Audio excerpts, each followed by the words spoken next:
کہ آپ کی بیماری کا علاج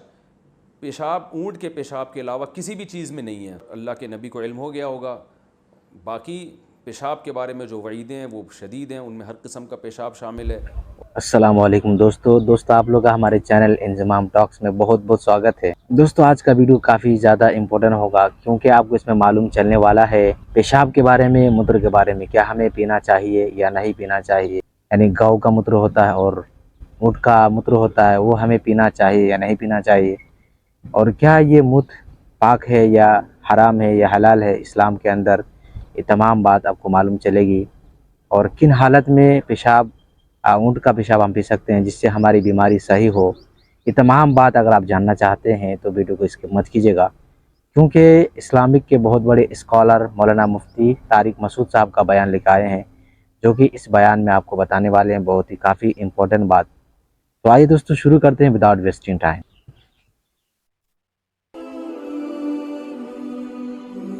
آسک مفتی طارق مسعود۔ اونٹ کا پیشاب کیا اسلام میں حلال ہے؟ بخاری کی ایک حدیث ہے کہ جب بعض لوگ مدینہ آ کر بیمار پڑ گئے تھے تو آپ صلی اللہ علیہ وسلم نے انہیں اونٹ کا پیشاب پینے کی ہدایت کی۔ بہت سے غیر مسلموں نے مجھ سے یہ سوال پوچھا ہے کہ اسلام میں یہ حکم ہے،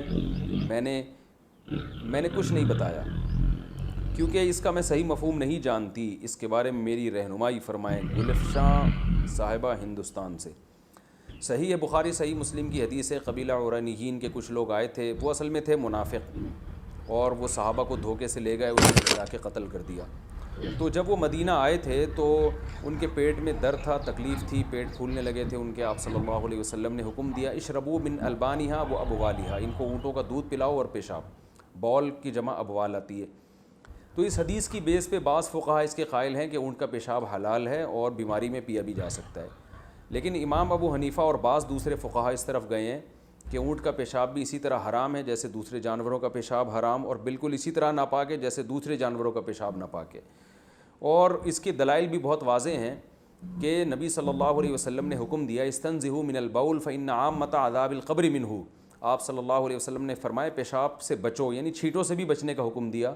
اور فرمایا کہ اکثر عذاب قبر پیشاب کی وجہ سے ہوتا ہے۔ تو اس میں آپ نے فرق نہیں کیا کہ کس کا پیشاب، ہر قسم کا پیشاب اس میں داخل ہے۔ دوسری بات یہ کہ اس حدیث سے اگر یہ ثابت ہوتا کہ پیشاب اونٹ کا اسلام میں حلال ہے یا پیا بھی جا سکتا ہے تو صحابہ نے کسی نے تو اس حدیث پر عمل کیا ہوتا۔ ہم دیکھتے ہیں کہ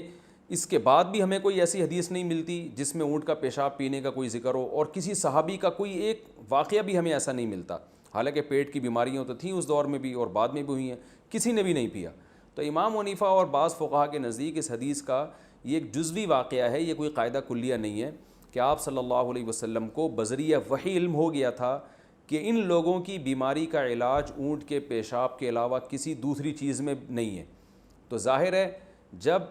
کوئی شخص مر رہا ہو اور اسے پتہ ہو کہ میرا علاج اس کے علاوہ کسی اور چیز میں نہیں ہے، تو جان بچانے کے لیے ناپاک چیز بھی کھائی جا سکتی ہے، حرام چیز بھی کھائی جا سکتی ہے، اس پر امت کا تقریباً اتفاق ہے۔ تو ناپاک ہونے کے باوجود چونکہ ان کی بیماری کا علاج اونٹ کے پیشاب کے علاوہ کسی اور چیز میں نہیں تھا، اور یہ بات آپ صلی اللہ علیہ وسلم کو بذریعہ وحی پتہ چلی ہوگی، وحی کا دروازہ کھلا ہوا تھا، اب وحی کا دروازہ بند ہے۔ تو اب اگر کوئی ڈاکٹر کسی کو کہتا ہے کہ آپ کی بیماری کا علاج پیشاب، اونٹ کے پیشاب کے علاوہ کسی بھی چیز میں نہیں ہے، تو اس کے لیے حلال ہے۔ بلکہ اگر کوئی میڈیکل سائنس یہ کہتی ہے کہ آپ کے بیماری کا علاج گائے کے پیشاب یا فلاں جانور کے نجاست کے علاوہ کسی بھی چیز میں نہیں ہے، تو یہ بھی جائز ہے، کیونکہ جان بچانا فرض ہے۔ لیکن میڈیکل سائنس فی الحال ایسا کہتی نہیں ہے، تو اس لیے جب تک کوئی ڈاکٹر ریکمنڈ نہ کرے آپ کو اور یقین نہ ہو کہ اس کا علاج اس کے علاوہ کسی اور چیز میں نہیں ہے، تو آپ اس وقت تک پیشاب نہیں پی سکتے، کیونکہ نجس ہے، حرام ہے، اور حلال چیزوں سے ہمیں پہلے حکم ہے کہ ہم دوا کریں۔ حلال چیزوں میں اگر کوئی چیز ایسی ہے ہی نہیں جس میں آپ کی بیماری کا علاج ہے، پھر مجبوری میں آپ جان بچانے کے لیے مردار بھی کھا سکتے ہیں، تو یہ بھی کر سکتے ہیں۔ تو راجح قول ہماری رائے میں یہی ہے، اور بعض عرب علماء نے بھی اسی کا، امام حنیفہ کے قول پہ اس معاملے میں فتویٰ دیا ہے۔ اس پر انٹرنیٹ پر ان عرب علماء کی بھی تحقیق ہے کہ جو ہے نا یہ پیشاب، کیونکہ یہ حدیث اگر قاعدہ کلیہ ہوتی تو صحابہ اس پر ضرور عمل کرتے، تو قاعدہ کلیہ نہیں ہے اور یہ ایک جزوی واقعہ ہے، اور اللہ کے نبی کو علم ہو گیا ہوگا، باقی پیشاب کے بارے میں جو وعیدیں ہیں وہ شدید ہیں، ان میں ہر قسم کا پیشاب شامل ہے، اور آپ صلی اللہ علیہ وسلم کے بعد صحابہ کرام نے بھی کبھی اونٹ کے پیشاب کو پاک نہیں سمجھا۔ ہمیں کوئی ایک صحابی بھی نہیں ملتا جنہوں نے یہ کہا ہو کہ اونٹ کا پیشاب آپ پی سکتے ہیں، آپ کے لیے جائز ہے۔ تو اس لیے اونٹ کا پیشاب بھی اسی طرح ناپاک ہے جیسے دوسرے جانوروں کا پیشاب ناپاک ہے، بکری کا اور دمبے وغیرہ کا۔ تو دوستوں امید ہے کہ بات بالکل واضح ہو گئی کہ اونٹ کا پیشاب حرام ہے کہ حلال ہے۔ مولانا نے بتایا کہ اونٹ کا پیشاب بالکل حرام ہے، جس طریقے سے تمام جانور کا